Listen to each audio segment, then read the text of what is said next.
Hi, Lakshmi Fjord, Union Hill, Buckingham, Virginia. We're here today because we want to draw a straight line between the actions of 30 some years ago, which are incredibly abhorrent on the part of Governor Northam, but we're much more interested in people understanding the racism that he has displayed this month by first removing the 2 airborne members that brought up issues of environmental justice, i.e. environmental racism, for the positioning of the only Atlantic Coast Pipeline, huge, massive compressor station in Union Hill. And we've been working for 4 years on the ground to make sure that everybody knows this is a majority African American community. I worked on the history of the community to determine, to get the evidence in a burnt county that these are freedmen descendants. And Governor Northam is entirely not only silent on this issue, but has obstructed the very people that are his appointees, who are experts in this field, from exploring racism related to the siting of the compressor station. So we'd like people to think about what's happening right now, the decisions that he made to remove 2 airborne members that raised environmental justice in terms of this permit 2 days later, and interrupted and postponed the vote on that air permit, and then took them off. He also had an advisory council on environmental justice tell him to issue a moratorium on the Atlantic Coast Pipeline until a full environmental justice review could be undertaken. They were asking him to enforce Virginia policies to avoid the siting to be in African American majority, Native American majority community. Well, Union Hill, as an African American majority community, falls into that. So instead, he disbanded his very advisory council. So we want the people of Virginia, our lawmakers, to think about what's happening in the past is still coming forward in everyday policies of systemic racism. Richard Walker, I'm 5th generation great-great-grandson of Taylor Harper, who, as a freedman, was able to purchase 25 acres in Union Hill back in 1885. As a result of Governor Northam's decision to remove 2 state officials from the Air Board, they got the permits to continue on with Dominion Power and the Atlantic Coast Pipeline. I truly believe that his decision at that time has something to do with what's going on today. That he would not consider a predominantly African American cultural and historical landmark area to allow Dominion, Virginia to come in there and seize eminent domain and create this massive compressor station within a half a mile, a quarter of a mile from individuals that live. They never did a very thorough site evaluation to determine whether it would be harmful for the individuals living there.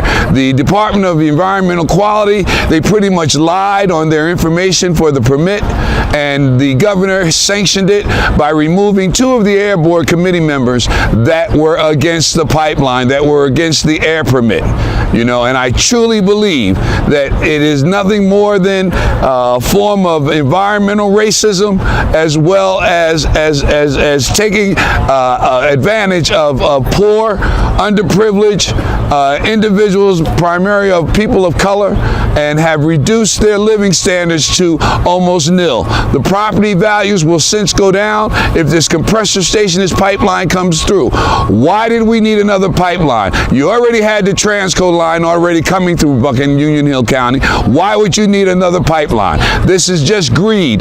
Dominion also bought him off.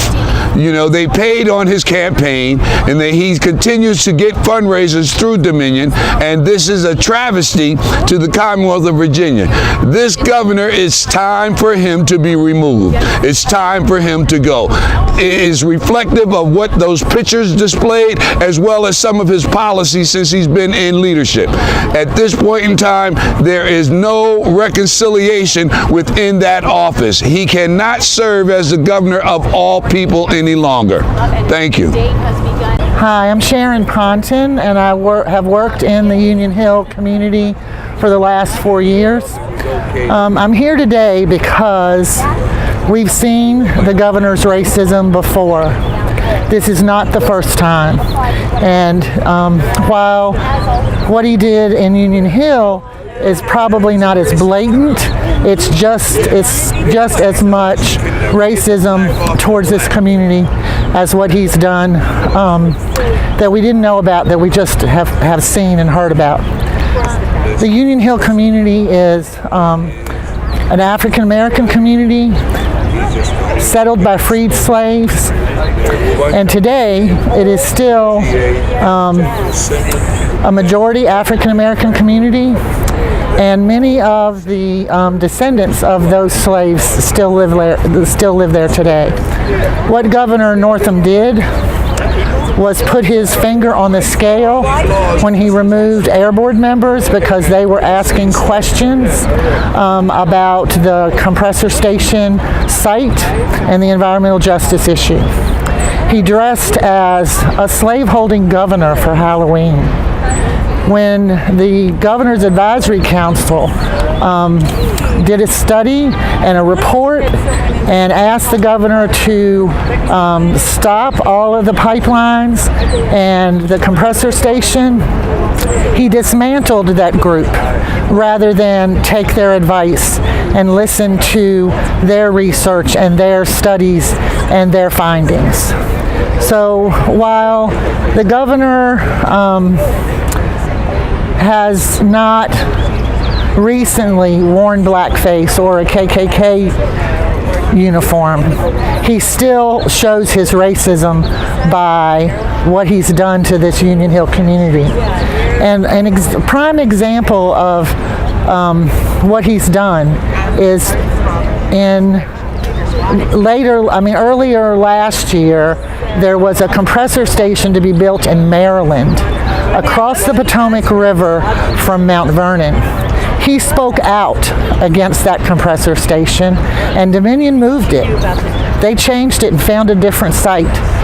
But when the people of Virginia and Central Virginia asked him to help them stop this compressor station from being built in a majority African American community, he ignored them.